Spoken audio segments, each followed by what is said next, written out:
Jingzhou शहर के बीचों बीच मैंने एक अप्लायंस रिपेयर शॉप खोली थी। दुकान के बाहर एक बड़ी सी साइन लगाई जिस पर लिखा था, हम हर चीज रिपेयर करते हैं, ऊपर से स्पेसशिप और स्पेस स्टेशन, नीचे तक एयरक्राफ्ट कैरियर और न्यूक्लियर सबमरीन। जो भी इलेक्ट्रिसिटी पर चलता है वो हमारे लिए कुछ नहीं। मुझे क्या पता था कि एक दिन सच में कोई मिलिट्री वाला आ धमकेगा। उस दिन मैं दुकान में बोर बैठा था, तभी अचानक एक बेहद एलिगेंट शार्पली ड्रेस्ड औरत ने दरवाजा धकेल कर खोला। उसके चेहरे पर एक अजीब सी गंभीरता थी, जैसे वो यहाँ मजाक करने नहीं आई थी। सर, क्या आप सच में सब कुछ रिपेयर करते हैं? बिल्कुल करते हैं, मैंने मुस्कुराते हुए कहा। Nuclear submarine, aircraft carrier, space station, बड़े ऑर्डर्स पर डिस्काउंट भी मिलता है, ऑनेस्टी की गारंटी है। तो बताइए, आपको क्या रिपेयर करवाना है, न्यूक्लियर सबमरीन या एयरक्राफ्ट कैरियर? वो मेरी बात सुनकर जरा भी नहीं मुस्कुराई। बिना एक पल घुमाए उसने अपना ब्रीफकेस टेबल पर रखा और खोल दिया। अंदर एक चीज थी जो दिखने में बैटरी जैसी लगती थी, लेकिन जैसे ही मेरी नजर उस पर पड़ी मैं सीधा होकर बैठ गया। वो केयरफुली प्रोटेक्टिव फोम में लिपटी हुई थी। उसके ऊपर माइक्रोस्कोपिक सर्किट्स थे, छोटे छोटे क्रिस्टल जो एक कॉम्प्लेक्स नेटवर्क में एक दूसरे से जुड़े हुए थे। अगले ही पल मेरा दिमाग एकदम अलर्ट हो गया। ये क्या है? एक लिथोग्राफी मशीन का कैलिब्रेशन सेंसर मॉड्यूल, उसने सपाट आवाज में कहा। एक एक्सपेरिमेंट के दौरान पावर ओवरलोड हो गया, सेंट्रल कार्बन नीडल अरे जल गई और टूट गई। हमारे प्रोजेक्ट टीम को इसकी तुरंत जरूरत है। उसका नाम था चेन किंच। वो लॉन्ग एकेडमी ऑफ साइंसेज में रिसर्चर थी। उस एक्सीडेंट की वजह से पूरा प्रोजेक्ट ठप पड़ गया था। देश के कई स्पेशलाइज्ड इंस्टीट्यूशंस पहले ही हाथ खड़े कर चुके थे कि इसे जल्दी रिपेयर करना नामुमकिन है। अगर वो पूरी तरह लाचार न होती तो इस छोटी सी अजीब दुकान में कभी कदम न रखती। मिस,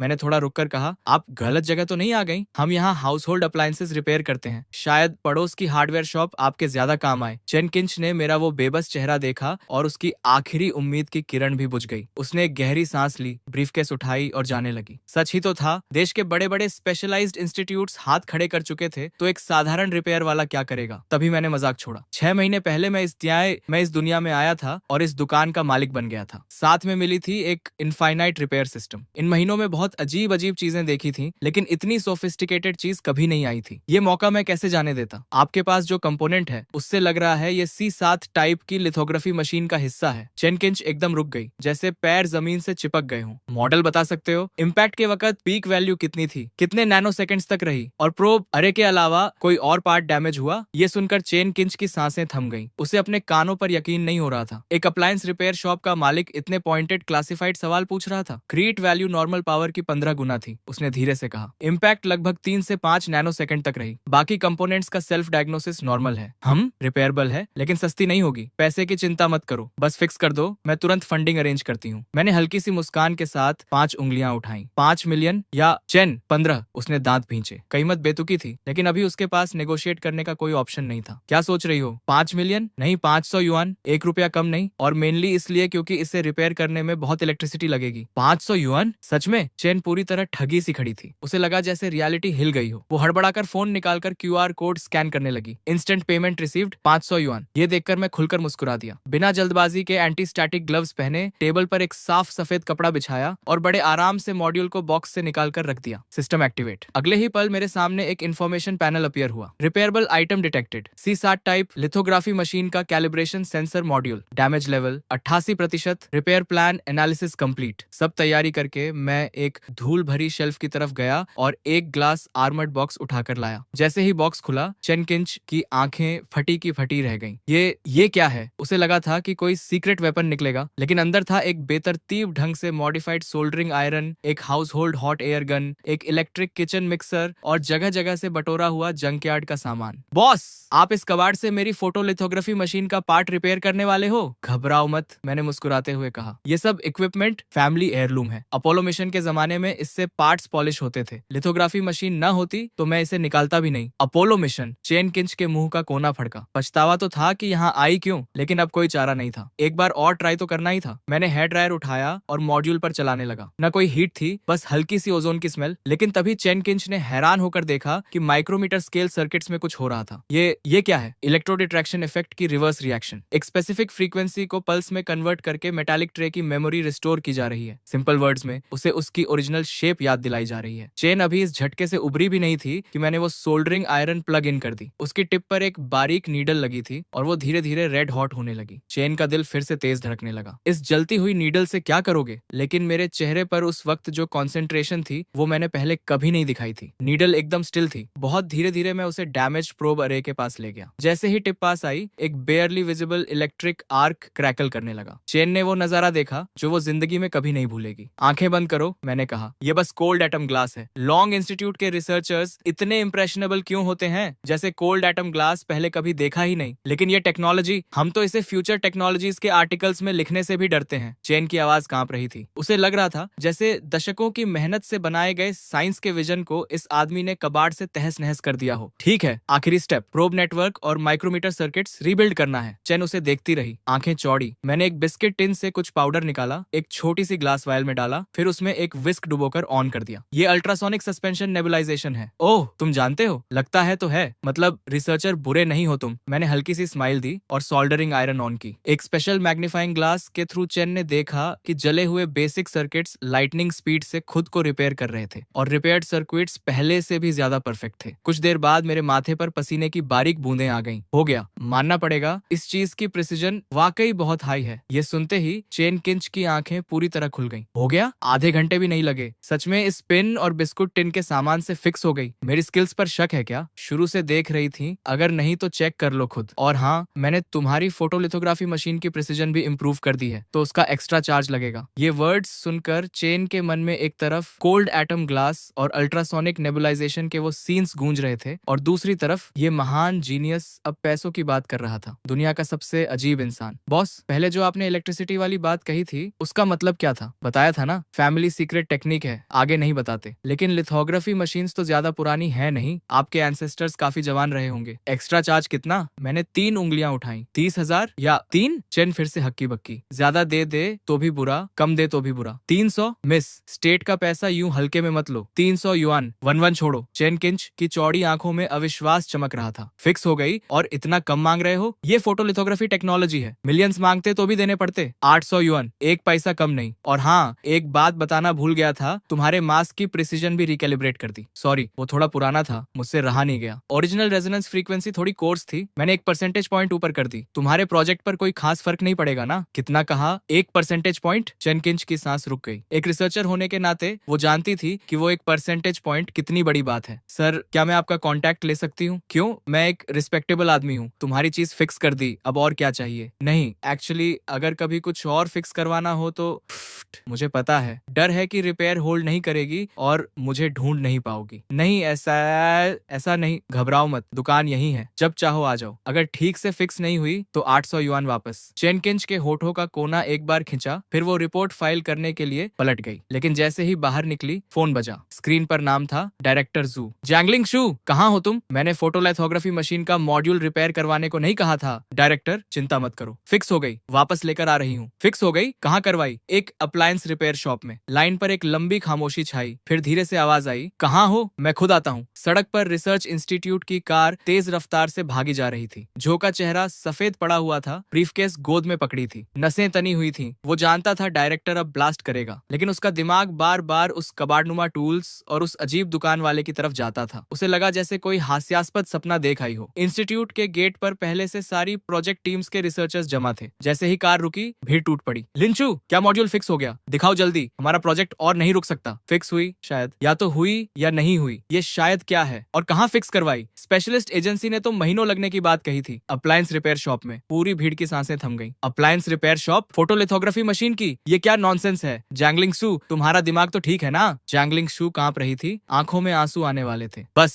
सब चुप। डायरेक्टर की आवाज ने सबको फ्रीज कर दिया। जैंगलिंग शू, कंफर्म करो, फिक्स हुई? वो ब्लैंक दिमाग से बस सिर हिला दिया। ठीक है, क्लीन रूम लैब 1 में ले जाओ, टेस्टिंग होगी। अगर फिक्स हुई तो कारनामा हो जाएगा, अगर नहीं हुई कोर्ट मार्टियल के लिए तैयार रहो। बस यही था। अब सारी उम्मीदें उस सीमिंगली अनरिलायबल दुकान वाले पर टिकी थी। क्लीन रूम लैब 1 के अंदर प्रोटेक्टिव सूट्स में टेक्नीशियंस ने बड़े ध्यान से मॉड्यूल को बॉक्स से निकाला और टेस्टिंग शुरू की। भगवान, ये सोल्डरिंग टेक्निक क्या है? रिपेयर्ड सर्किट्स तो बेहद खूबसूरत हैं। लगता है जैंगलिंग शू ने कोई ऐसा एक्सपर्ट ढूंढा जिसे हम नहीं जानते थे। ये तो ओरिजिनल फैक्ट्री से निकला हुआ लग रहा है। नहीं, रुको, ये ओरिजिनल से भी ज्यादा परफेक्ट है। रिपेयर का कोई निशान तक नहीं। तभी एक रिसर्चर ने चिल्लाकर कहा, ये मटेरियल सस्पिशियस है, इमीडिएटली एनालाइज करो। सर, हमारे डेटाबेस में ये मटेरियल नहीं है। डेटाबेस में नहीं है? 2026 हो गया है और अभी भी अननोन मटेरियल्स हैं दुनिया में। जल्दी पावर ऑन करो टेस्टिंग के लिए। जू अब अपनी एक्साइटमेंट छुपा नहीं पा रहा था। बड़े स्क्रीन पर एक एक करके ग्रीन मैसेजेस आने लगे। Power system self check complete, no anomalies, internal logic unit check complete, circuit test complete, values within control range. हर अनाउंसमेंट के साथ कमरे में मौजूद हर इंसान का दिल एक धड़कन ज्यादा धड़क रहा था। जो मॉड्यूल फिजिकली डिस्ट्रॉयड घोषित हो चुका था, वो एक एक वेरिफिकेशन प्रोसीजर पास करता जा रहा था। ये तो साइंटिफिक ही नहीं है, एक्यूरेसी टेस्ट रन करो। जू की बॉडी सुन्न पड़ गई। वो चेयर में धंस गया जैसे सारी एनर्जी निकल गई हो। सर, वैल्यूज स्ट्रेन्स हैं। ये सुनते ही जू की मुट्ठियां भिंच गईं। हथेलियों का पसीना आस्तीन तक भिगो गया। तो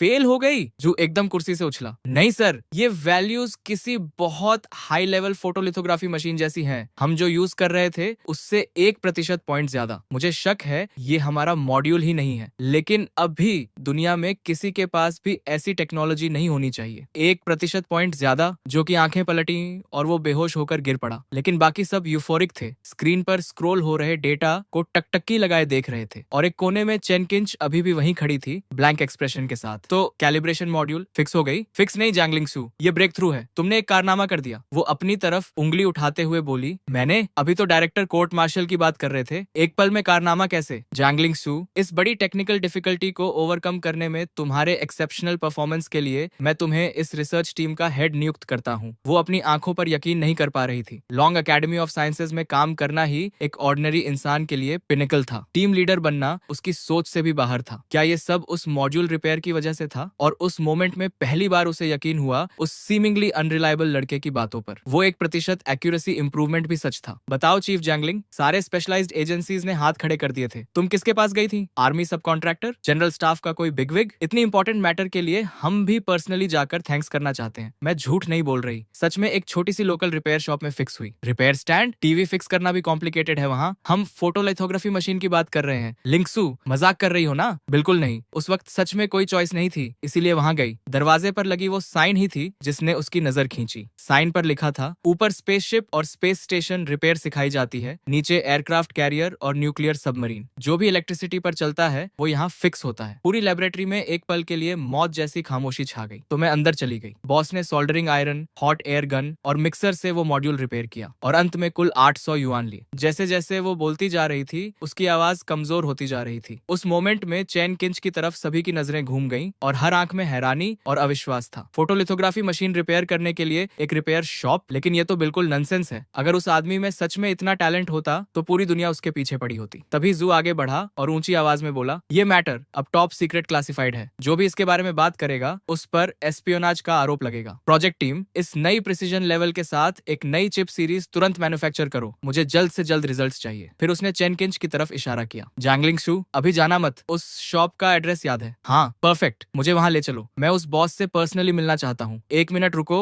मैं कुछ लेकर आता हूँ। अगर वो इस चीज को फिक्स कर सकता है तो मैं उसे जो चाहे दे दूंगा। मैं? जू? कुछ ही मिनट्स में जू भागते हुए आया, लेकिन जो चीज उसके हाथ में थी उसे देखकर चैन किंच का दिल एक बीत रुक गया। ये तो नन सैटेलाइट नेविगेशन सिस्टम चिप है। आप उसे ये दिखाने जा रहे हो? क्या ये रिपेयर भी हो सकती है? थोड़ी देर बाद दोनों कार से मेरी शॉप पर पहुंचे। चैन किंच अंदर आते ही फेमिलियर अंदाज में बोली, बॉस, काफी दिनों बाद इस बार कोई और भी साथ लाई हूँ। कोई झगड़ा करने आया है? नहीं बॉस, गलत मत समझो। आपने जो डिवाइस रिपेयर किया था वो परफेक्टली काम कर रही है। ये मेरे एक एल्डर हैं। इन्होंने सुना है कि आप बहुत टैलेंटेड हो, कुछ दिखाना चाहते हैं आपको। अच्छा, झगड़ा नहीं है तो ठीक है, आओ। लॉयल कस्टमर हो तो ये फेवर कर देता हूँ। दिखाओ क्या लाए हो। जू ने शॉप में घुसते ही आसपास असेस करना शुरू कर दिया था। जगह उसकी कल्पना से भी ज्यादा डेलिपेटेड थी। उसने सोचा था कि इतनी कॉम्प्लेक्स डिवाइसेस रिपेयर करने वाली जगह पर कम से कम प्रोफेशनल इक्विपमेंट तो होगा, लेकिन यहाँ कोई स्पेशलाइज्ड इक्विपमेंट नहीं था, बल्कि ये तो किसी ऑर्डिनरी रिपेयर शॉप से भी ज्यादा पुराना और अजीब था। मेरी बात सुनकर जू ने ब्रीफकेस खोली। बॉस देखो, क्या ये रिपेयर हो सकती है? मैंने चिप उठाई और देखने का नाटक किया। असल में मेरे दिमाग में सिस्टम चिल्ला रहा था, सिस्टम सिस्टम स्कैन करो अभी।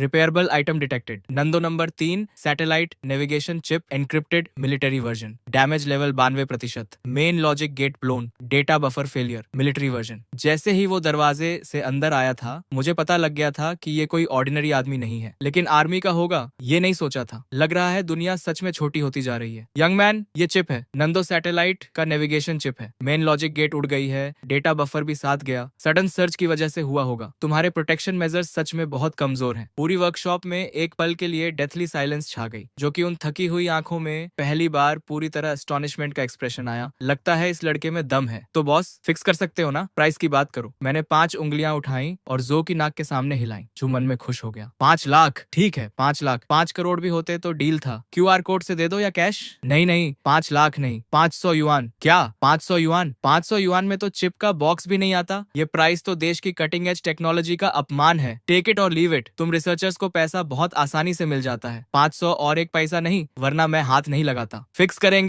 करेंगे बॉस, करेंगे। चेन किंच ने झट से फोन निकाला और पेमेंट QR स्कैन कर दिया, जो बस हेल्पलेसली ये सीन देखता रहा। देश की स्ट्रैटेजिक कटिंग एज चिप एक यंग मैन ने 500 युआन में रिपेयर के लिए एक्सेप्ट कर ली। अगर वो रेगुलर कस्टमर ना होती तो मैं इसे लेता भी नहीं। तुम सच में सोचते हो मैं 500 युआन के लिए परेशान हूँ? सीरियसली? जू का चेहरा थोड़ा खुला। तुम इसे स्मॉल मैटर बोल रहे हो? ये पूरे नंदू सैटेलाइट का मेन कंपोनेंट है। ये लड़का अभी इतना सीरियस था, एकदम चाइल्डिश कैसे हो गया? डायरेक्टर, चिंता मत करो, बॉस हमेशा ऐसे ही हैं। टैलेंटेड लोगों का टेम्पर ऐसा ही होता है। जू का चेहरा लाल हो गया। वो एक कोने में मुड़ा। मैंने एक छोटा बॉक्स निकाला और खोला। जू का दिल मुंह को आ गया। अंदर था एक पुराना मैनुअल डेंटिस्ट ड्रिल। कहाँ से ढूंढ के लाया था भगवान जाने। एक पुरानी प्लायर्स और एक चीज जो मैनुअल कॉफी ग्राइंडर जैसी दिखती थी। ये सारा कबाड़ स्क्रैप डीलर भी 5 यूरो में नहीं लेता। जो से रहा नहीं गया। कांपती उंगली से उस पाइल की तरफ इशारा करते हुए उसकी आवाज भी कांप रही थी। आप इस सबसे मेरी चिप फिक्स करने वाले हो? क्यों? मेरे टूल्स पसंद नहीं आए? तो अपनी चिप वापस ले जाओ और खुद स्टडी करो। मेरी छोटी सी शॉप इतने इंपॉर्टेंट क्लाइंट्स के लिए बनी नहीं है। ये कहकर मैंने नाराजगी से टूल्स रख दिए और चेयर पर बैठ गया। मास्टर शू, प्लीज रिपेयर करवाना है हमें, और वैसे भी पैसे दे चुके थे। चेन किंच ने बीच में आकर सिचुएशन संभाली। बूढ़ा जू अंदर से जल रहा था, लेकिन उसने फोर्स कर खुद को शांत किया। मैंने जू को एक नजर से देखा, फिर धीरे से ट्वीजर्स उठाई। उसी मोमेंट में चेन किंच ने मेरा स्पेशल मैग्नीफाइंग ग्लास उठा लिया। लेंस के थ्रू जू और चेन किंच दोनों ने एक इनक्रेडिबल सीन देखा। ये टेक्निक क्या है? लग रहा है फ्ली को पर्म दे रहे हो। जू को गूजबम्स आ गए। उसे लगा जैसे जिंदगी भर की साइंटिफिक रिसर्च बेकार हो गई। अगर एक साधारण आयरन से चिप फिक्स हो जाती है तो मैंने इतना पढ़ा क्यों? पहले पता होता तो 20 यूरो का आयरन ले आता सुपरमार्केट से, 500 युआन बच जाते। जैंगलिंग सू, सच में इसी तरह फोटोलिथोग्राफी मशीन फिक्स हुई थी? ये तो सब दिखावा लगता है, रिपेयर जैसा कुछ दिख ही नहीं रहा। डायरेक्टर देखो ये पाउडर। इस टेक्निक का नाम अल्ट्रासोनिक एटोमाइजेशन सस्पेंशन है। Ultrasonic atomisation suspension? ये क्या होती है? मैनुअल्स में है। मैंने उनकी बातों का जवाब देने की जहमत नहीं उठाई और डेंटिस्ट ड्रिल उठा लिया। उसे पाउडर में डुबोया और चिप के डैमेज्ड एरियाज रिपेयर करने लगा। प्रोसेस फोटोग्राफी मॉड्यूल जैसी ही थी, बस मटेरियल्स अलग थे। टूल की टिप से चिप के सर्किट पर बेयरली विजिबल इलेक्ट्रिक आर्क्स कूद रही थी, हर माइक्रो फ्रैक्चर को प्रिसिजली रिपेयर करती हुई। किसी सुपर हीरो मूवी से भी ज्यादा एब्सर्ड था ये नजारा। ठीक है, हो गया, लेकिन ये नंदो सैटेलाइट नेविगेशन चिप थी, इतने कम टाइम में रिपेयर हो गई? किसी स्पेशलाइज्ड इंस्टीट्यूट में तो रिपेयर प्लान बनाने में ही महीने लग जाते। और क्या करूं? ड्रम्स बजाऊं? रिबन कटिंग सेरेमनी करूं? डायरेक्टर साहब स्पीच दें? झो को गाली देने की जबरदस्त इच्छा हुई। लड़के में टैलेंट तो कमाल का है, लेकिन जबान सांप जैसी है। एक ही लाइन में दम निकाल दिया। उसने देखा मैं कैजुअली टूल्स बॉक्स में फेंक रहा हूँ, जैसे अभी कोई टोस्टर फिक्स किया हो जो ऑन नहीं हो रहा था। इतना नॉनशलेंट। एक बड़ी सी अब्सर्डिटी की लहर जू को डुबो गई। मैं पागल हो गया हूँ या सपना देख रहा हूँ? ये कैसे पॉसिबल है? जू का चेहरा स्केरलेट हो गया। सांस लेने में भी तकलीफ हो रही थी। डायरेक्टर ठीक हो? बस एक छोटी सी चीज फिक्स की है, यहाँ मर मत जाओ, मुझे इस शॉप से रोजी रोटी चलानी है। नहीं ठीक हूँ। जू कंपोजर वापस लाने की कोशिश कर रहा था। डायरेक्टर आदत डालनी पड़ेगी, बॉस का यूजुअल प्रोसीजर यही है। Usual procedure? जीजेंग एक्सू, तुम्हें अंदाजा है मुझे कितना शौक लगा है ये देखकर? पूरी एकेडमी के सैकड़ों एक्सपर्ट्स जो प्रॉब्लम सॉल्व नहीं कर पाए, इसने पुरानी डेंटिस्ट ड्रिल और एक हेयर क्लिप से फिक्स कर दी। ग्रैंडपा तुम्हारी चीज फिक्स हो गई। वैसे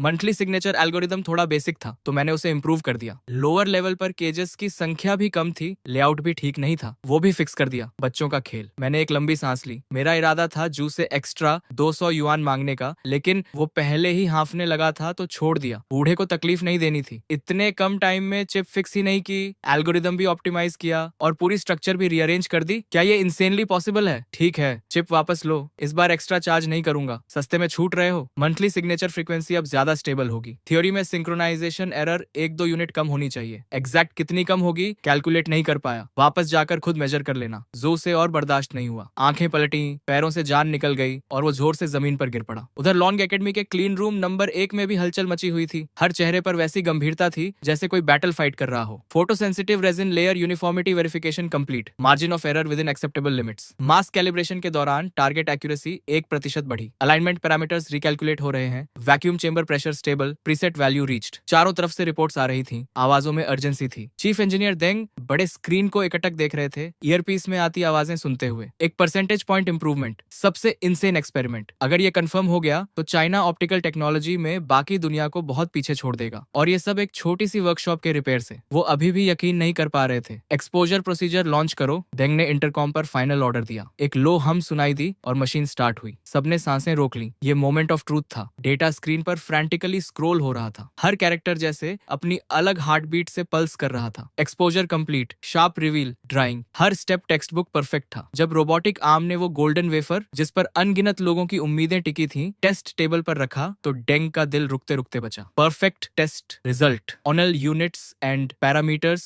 normal, structure intact, effective accuracy increased by 1.2%। पूरी लेबोरेटरी में सन्नाटा छा गया। सब वुडन स्टैचूज बन गए। हमने कर दिया, हमने कर दिया, भगवान मैं सपने में तो नहीं हूँ। सब हंसने लगे, लेकिन आंसू झरने की तरह बह रहे थे। देंग ब्लैंक नजरों से स्क्रीन को देखते रहे। उनका पूरा बॉडी अनकंट्रोलेबली कांप रहा था। इतने सालों की पढ़ाई, इतना नॉलेज, और एक अप्लायंस रिपेयरमैन ने उसे पल भर में धूल में मिला दिया। उसी वक्त यूक्सिया के टॉप लीडर्स की मीटिंग रूम में माहौल बेहद भारी था। 10 मीटर से लंबी कॉन्फ्रेंस टेबल पर देश के सबसे इन्फ्लुएंशियल साइंटिस्ट्स बैठे थे। सबने जू की रिपोर्ट पढ़ी है ना? तो क्या लगता है? सॉम मिन्योन ने टेबल पर टैप करते हुए कहा। उनकी आवाज में एक दबी हुई एंगर थी। टेबल पर लॉन्ग एकेडमी के 7वीं इंस्टीट्यूट की नई रिपोर्ट रखी थी। कोई बात करने की जरूरत नहीं, जो चाहे कर रहे हैं। C7 फोटोलिथोग्राफी मशीन का कैलिब्रेशन मॉड्यूल, ये तो सिस्टम का हार्ट है। पूरी दुनिया में गिनती के कंट्रीज हैं जो इसे रिपेयर कर सकते हैं, और इन्होंने एक अप्लायंस रिपेयरमैन को दे दिया। क्या फोटोग्राफी मशीन को टीवी समझ रखा है? डीन यान ने मुट्ठी टेबल पर मारी और उठ खड़े हुए। चेहरा गुस्से से लाल था। मैं डीन यान से सहमत हूँ, और ये रिपोर्ट में एंसेस्ट्रल नो हाउ और कॉमन पीपल का मास्टर क्या बकवास है। लगता है कोई शिवलरिक रोमांस पढ़ रहे हो। मेरी राय में जो इतने प्रेशर में है कि हैलुसिनेट कर रहे हैं। सालों से वेस्टर्न कंट्रीज हमारा गला दबाए हुए हैं। सबकी इंपेशेंस समझ आती है, लेकिन ऐसे मोमेंट्स में ही कूल हेड रखना जरूरी होता है। जो कर रहे हैं वो रिपोर्ट फल्सिफाई करना है। ये सिंपल प्रोफेशनल एरर नहीं, ये serious breach on off discipline है। मीटिंग रूम का माहौल और भारी होता गया। लगभग सबकी राय एक ही थी। सोम मग्न बड़े ध्यान से सब सुन रहे थे। उनकी भौहें और ज्यादा सिकुड़ती जा रही थीं। वो जानते थे जो कोई ऐसे वैसे साइंटिस्ट नहीं है जो हल्की बात नहीं करते। शायद कोई और एक्सप्लेनेशन हो। मेरी राय में 7वीं इंस्टीट्यूट के सभी रिसर्च प्रोजेक्ट्स तुरंत हॉल्ट करने चाहिए और इन्वेस्टिगेटिव टीम भेजनी चाहिए। हाँ, अग्रीड। सम मिन्योन ने भीड़ का गुस्सा ऑब्जर्व किया और एक लंबी सांस ली। इस बार जू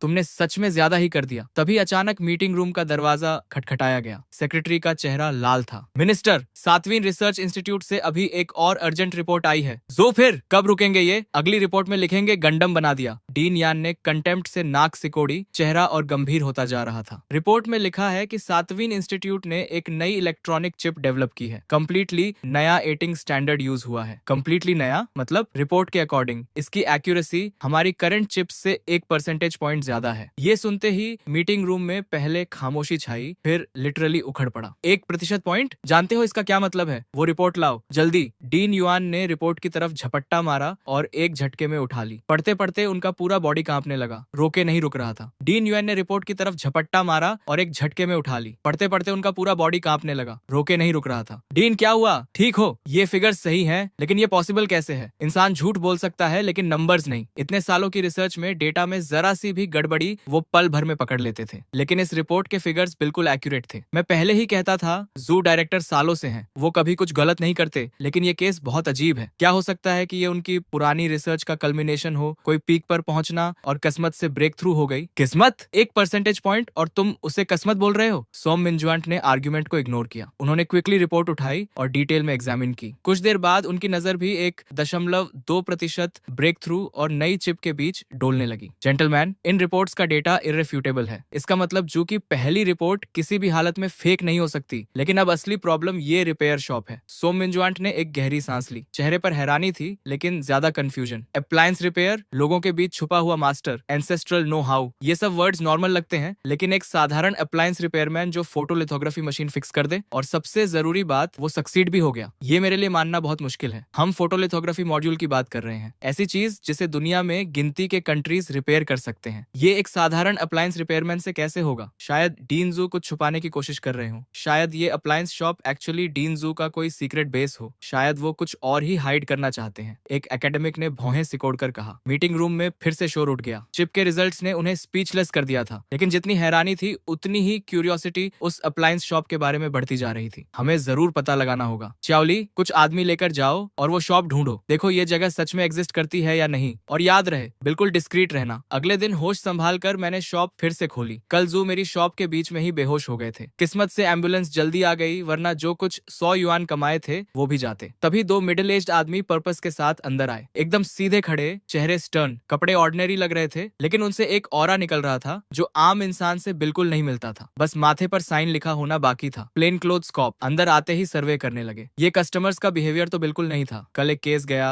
आज 2 और आ गए। मेरी छोटी सी शॉप अब ट्रेंडी स्पॉट बनने वाली है। बॉस, अभी खुले हो? हाँ खुले हैं। जेंटलमैन, क्या फिक्स करवाना है? इंपोर्टेड वॉशिंग मशीन जो टर्न नहीं हो रही, या अमेरिकन रेफ्रिजरेटर जो कूल नहीं कर रही? बॉस, ये देखो। एक आदमी ने एक छोटी स्क्वायर सी डिवाइस काउंटर पर रख दी। कोई स्पेशल पैकेजिंग नहीं। ये क्या है? पुराना MP3 प्लेयर या पुरानी पावर बैंक? हाँ यही है, पुराना म्यूजिक प्लेयर। बॉस, फिक्स हो सकता है। Music player? तुम्हारा म्यूजिक प्लेयर ऐसा दिखता है? किसे बेवकूफ बना रहे हो? जैसे ही वो दोनों अंदर आए थे, मैंने उनके पास मौजूद सभी इलेक्ट्रॉनिक डिवाइसेस स्कैन कर लिए थे। जो डिवाइस उन्होंने दिखाई वो एक ब्लैक ब्रदर मिलिट्री सिफर मशीन थी। मलफंक्शन का कारण था एक इम्प्रॉपर पावर आउटेज से ट्रिगर्ड सिक्योरिटी लॉक। ये दोनों रिपेयर करवाने नहीं आए, टेस्ट करने आए हैं मुझे। ये नई नहीं लगती। फिक्स करना कॉम्प्लिकेटेड हो सकता है, लेकिन पुरानी चीजों पर ही असली क्राफ्ट्समैनशिप की पहचान होती है। अक्सर टूटी नहीं होती, बस एक्टिंग अप कर रही होती है। मैंने ट्रैकिंग डिवाइस हाथ में तोली। दोनों ने एक दूसरे को देखा, बिविल्डर्ड। मेरे मिस्टीरियस गेम के सामने उनका पेशेंस क्लियरली खत्म होने लगा था। इस बार मैंने इलेक्ट्रिक इक्विपमेंट भी नहीं निकाली, बस डिवाइस को उंगलियों से टैप किया। रिदमिक और स्लो टैपिंग। सुनने में सिंपल लग रहा था, लेकिन सामने के दोनों आदमी पसीने में भीग चुके थे। वो इमरजेंसी रिसेट कोड टाइप कर रहे थे। मैं पहचान गया, ये नेशनली रिकॉग्नाइज्ड ट्रैकिंग डिवाइस है। ये रिसेट सीक्वेंस एक्चुअली डिवाइस को बिना डिटेक्ट हुए डिस्ट्रॉय करने के लिए डिजाइन किया गया है। लेकिन एक अप्लायंस शॉप का मालिक ये कैसे जान सकता है? शक की आंधी उन्हें घेर ही रही थी कि मेरे हाथ में पकड़े डिवाइस की रेड लाइट फ्लैश करने लगी। लो, हो गया। मैं कहा था ना, इस तरह की गैजेट को बस एक अच्छे ओवरहॉल की जरूरत होती है। 20 युआन QR कोड से मैंने डिवाइस सीधे टेबल पर फेंकी और 2 उंगलियां उठाई। दोनों कंप्लीटली डम्फाउंडेड थे। ये तुम्हें कैसे पता? क्या? पहले ही बताया था ना, फैमिली सीक्रेट। ग्रैंडफादर ने यही ट्रिक से गांव के ट्रैक्टर की कॉन्स्टिपेशन ठीक की थी। फिर मैं रुका। लेकिन जेंटलमैन, तुम मुझे ये डिवाइस लाकर MP3 प्लेयर बताते हो? ये बहुत ऑनेस्ट नहीं है। अगर मैंने सच में इसे म्यूजिक प्लेयर समझ लिया होता और खोल के तोड़ दिया होता तो किसकी गलती होती? ये सुनते ही दोनों के रोंगटे खड़े हो गए। एक बिजली सी उनके बॉडी से गुजरी। उन्होंने सोचा था ये यंग मैन कुछ नहीं जानता, लेकिन वो तो जैसे ही अंदर आए थे, इसने सब फिगर आउट कर लिया था। बस बकवास बंद करो, पेमेंट करो और जाओ। बिना पे किए जाने की कोशिश मत करना। यहाँ हर तरफ सर्वेलेंस कैमरास हैं। देते हैं। दोनों फ्रेनेटिकली फोन निकालकर 20 युआन स्कैन करने लगे। और कुछ काम है? फिक्स हो गई तो जाते क्यों नहीं? मैंने पेमेंट कंफर्मेशन देखी। वो दोनों अजीब नजरों से मुझे देखते हुए तेजी से बाहर निकल गए, जैसे आग लगी हो। लेकिन शॉप से थोड़ी दूर जाते ही दोनों कार में बैठ गए और गहरी सांस ली। सर, हम बोल रहे हैं, क्या वो शॉप एग्जिस्ट करती है? हाँ, शॉप डेफिनेटली एग्जिस्ट करती है। बस ये आदमी थोड़ा क्रीपी है, जितना हमने सोचा था उससे कहीं ज्यादा। जैसे ही हम थ्रेशोल्ड पर गए, उसके ट्रैप में आ गए। उसने तुरंत समझ लिया क्या फिक्स करवाना है, और वो एनक्रिप्टेड अनलॉकिंग मेथड भी जानता है। हमारा एनक्रिप्टेड अनलॉकिंग मेथड। ये कैसे पॉसिबल है? ये microphone top of the line है। नेशंस के बीच एस्पिनाज ऑपरेशंस काउंटर करने के लिए स्पेसिफिकली डिजाइन की गई है। मिनिस्टर, मैं जो कह रहा हूँ वो सच है। इस रिपेयर शॉप का ओनर बहुत सस्पिशियस है। इस तरह एक्सप्लेन करना कॉम्प्लिकेटेड है। ठीक है, दोनों अभी घर जाओ। हॉस्पिटल के डिसइंफेक्टेंट की स्मेल जू के नथुनों में भर गई। हार्ट मॉनिटर की फेंट स्टेडी बीप गूंज रही थी। सर, आंख खुल गई। चिप, मेरी चिप कहाँ है? चिप यहाँ है। छोटा केस झट से उनके पास लाया गया। जू ने जल्दी से चिप देखी, सेफ और साउंड। दिल की धड़कन आखिरकार नॉर्मल हुई और एक राहत की सांस निकली। मुझे हॉस्पिटल से जाना है। डॉक्टर ने कहा है अभी कंडीशन अलाउ नहीं करती, रेस्ट चाहिए। इम्पॉसिबल, ये क्रूशियल मोमेंट है, मुझे निकलना ही होगा। जो जिद से उठ खड़े हुए और जल्दी से कपड़े पहने। नंदो सैटेलाइट चिप को सीने से लगा लिया। कभी ये सिर्फ स्क्रैप मेटल का ढेर था, लेकिन अब ये उनकी सबसे कीमती चीज थी। कार लाओ, अभी चलते हैं। थोड़ी देर बाद 7वीं रिसर्च इंस्टीट्यूट की बिल्डिंग सामने आई। कई सिक्योरिटी चेक पॉइंट्स पार करके कार एडमिनिस्ट्रेशन बिल्डिंग के सामने रुकी। जैसे ही कार रुकी, एक व्हाइट कोट पहने रिसर्चर घबराए हुए चेहरे के साथ दौड़ता हुआ आया। क्या हुआ? डायरेक्टर, सेंट्रल सिस्टम्स से लोग आए हैं, अभी लैब में हैं। Central systems? इतनी अचानक? 7वीं रिसर्च इंस्टीट्यूट में इंस्पेक्शन के लिए आए थे। फोटोलिथोग्राफी मशीन के लिए डेवलप की गई नई प्रिसिजन चिप जो 1% ज्यादा एक्यूरेट है। शायद उन्हें यकीन नहीं हुआ तो पर्सनली देखने आ गए। क्या कहा? 1% ज्यादा प्रिसिजन वाली चिप कंप्लीट हो गई। ये सुनते ही जो की आंखें लगभग निकल पड़ी। हाँ, कंप्लीट हो गई। आप और टीम लीडर जो के जाने के कुछ देर बाद ही हम सक्सेस हो गए। परफेक्ट। लेकिन रिपोर्ट सबमिट करने की ऑथराइजेशन किसने दी? रिपोर्ट तभी सबमिट होती है जब पूरा कॉन्फिडेंस हो। चिप अभी बैरली कंप्लीट हुई है और इन्होंने रश करके सेंट्रल सिस्टम को भेज दी। अगर कोई लास्ट मिनट अनफोर्सीन इवेंट आया तो ये साइंटिफिक डेटा और मिलिट्री इंटेलिजेंस फॉल्सिफाई करना होगा। हाई ट्रेजन जितना सीरियस क्राइम। ये ट्रबल ढूंढ रहे हैं क्या? बस सभी प्रोजेक्ट मेंबर्स को अभी बुलाओ। जो भी न्यू चिप डेवलपमेंट में था सब लैब में इकट्ठा हो। जो ने मुड़कर लैब की तरफ दौड़ लगा दी। विशाल क्लीन रूम में एक ग्रुप खड़ा था। फोटोलिथोग्राफी मशीन के आसपास जमा होकर इशारे करते हुए बात कर रहे थे। आगे था यान सेंट्रल सिस्टम के टॉप पर। कैलिब्रेशन मॉड्यूल का फीडबैक लूप मैक्सिमम तक ऑप्टिमाइज हो गया है। ऑप्टिकल पार्ट कंपेंसेशन भी कंप्लीटली रीडिजाइन हुई है। ये टेक्नोलॉजी का सच में कमाल है। और सबसे इंप्रेसिव बात यह है कि ये सारी ऑप्टिमाइजेशंस एग्जिस्टिंग आर्किटेक्चर पर इंप्लीमेंट हुई हैं, एक भी बेसिक प्रोटोकॉल बदले बिना। ये कैसे पॉसिबल है? डायरेक्टर जू, बताइए आपकी लैब में हो क्या रहा है? लिथोग्राफी मशीन छोड़ो, सिर्फ चिप की बात करो। इसकी ऐसी स्ट्रक्चर क्यों है? जू के मुंह में जो प्लेजेंट्रीज आ रही थी वो गले में ही अटक गई। एक्सप्लेन करो। लेकिन एक्सप्लेन क्या करें? भगवान, चिप उन्होंने खुद डेवलप की और एक्सप्लेन करना मुश्किल है। ऑनरेबल एकेडमिक्स, ये एक्सप्लेन करना थोड़ा कॉम्प्लिकेटेड है। अगर डायरेक्टली टेस्ट डेटा पर चलें तो ज्यादा क्लियर होगा। कोई भी एक्सप्लेनेशन रॉ डेटा जितनी इंपैक्टफुल नहीं होगी। नई चिप को बड़े ध्यान से उठाकर बीजीजी प्लेटफॉर्म के टेस्ट स्लॉट में रखा गया। एक साउंड आई और स्लॉट ऑटोमेटिकली लॉक हो गया। सेल्फ डायग्नोस्टिक एनवायरनमेंट इनिशिएट हुआ। Vacuum environment okay. Temperature stabilised at 21.5 degree Celsius. Electromagnetic shielding activated. Low frequency calibration accuracy test initiate हो रहा है। Calibration module response time 3.8 nanoseconds. Stable operation. Optical path deviation correction rate 12.5 micron. Design specification से 1.2% ज्यादा। इन reports को सुनते ही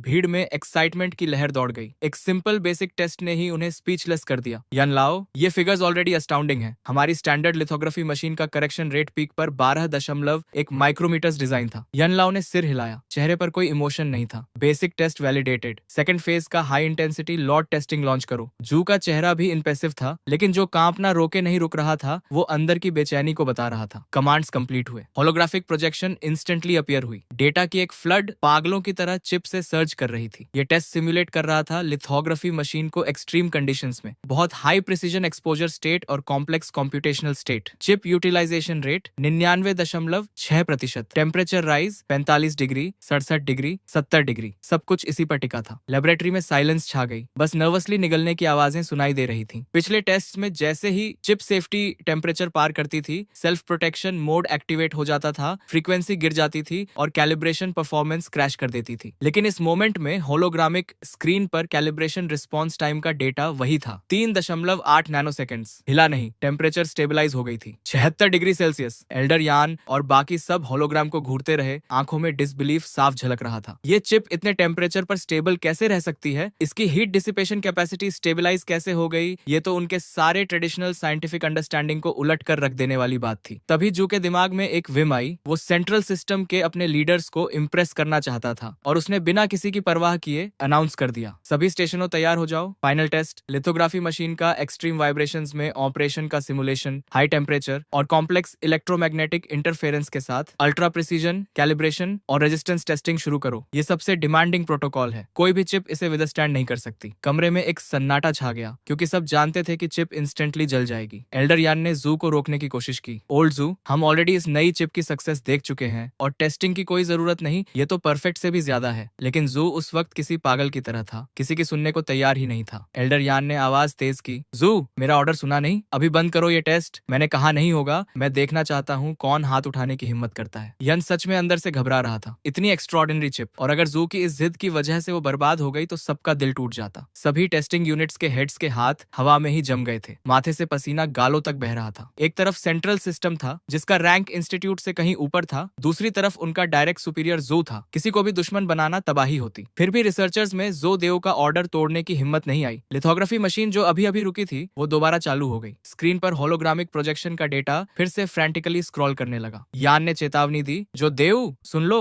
अगर ये experiment fail हुआ तो कोर्ट मार्टियल के लिए तैयार रहो। लेकिन देव ने जैसे सुना ही नहीं। एल्डर यान की आंखें स्क्रीन पर जमी थी। कैलिब्रेशन डिविएशन रेट का डेटा ऊपर नीचे उछल रहा था। मतलब चिप एक्सट्रीम कंडीशंस में भी ऑप्टिकल पाथ कैलिब्रेशन मेंटेन कर रही थी। तभी अचानक होलोग्राफिक प्रोजेक्शन पर फाइनल डिविएशन रेट आया और वो था जीरोस की एक पूरी लाइन, 0 डिवीजन, 0 एरर। पूरे कमरे में जैसे वक्त रुक गया। सबकी आंखें फटी की फटी रह गईं। क्या मैं सपना देख रहा हूँ? फिर से टेस्ट करो। एल्डर यान का चेहरा लाल हो गया था। दांत इतने जोर से भींचे हुए थे कि पीसने की आवाज कमरे में सुनाई दे रही थी। वो पागल बूढ़ा इस चिप को बर्बाद करके ही दम लेगा। लेकिन इस बार टेक्नीशियंस ने 1 सेकंड भी नहीं लगाया। होलोग्राफिक प्रोजेक्शन रीस्टार्ट हुई और रिजल्ट फिर 0। 1 बार, 2 बार, 3 बार, हर बार 0। भगवान, 5 बार। हमारी पुरानी चिप्स तो एक बार भी नहीं झेल पाती थी। जोदो पूरी तरह गलत साबित हो गया था और ये सोचकर तो और ज्यादा हैरानी होती थी कि इस चिप को एक अप्लायंस रिपेयरमैन ने फिक्स किया था। ये किसी मिरेकल से कम नहीं था। एल्डर यान खुद को रोक नहीं पाया। डायरेक्टर जू, आखिर कहां से ढूंढा है तुमने उस जीनियस को जो लिथोग्राफी मशीन को इस हद तक यूज कर सकता है? जू ने शांति से पूछा। काफी है डीन यान, हमारी चिप आपके स्टैंडर्ड्स पर खरी उतरी? यान ने माथा झुकाते हुए कहा। बिल्कुल काफी है डायरेक्टर जू, बहुत ज्यादा काफी है। और वो कोर्ट मार्शल वाला प्रपोजल? इस बार जो को थोड़ा पेटी जरूर लगा, लेकिन सच यही था कि ड्रैगन कंट्री का 7वां रिसर्च इंस्टीट्यूट कुछ भी नहीं है। तो सेंट्रल सिस्टम के लोग यहाँ आए ही क्यों? क्या इसीलिए नहीं कि उन्हें खुद पर भरोसा नहीं था?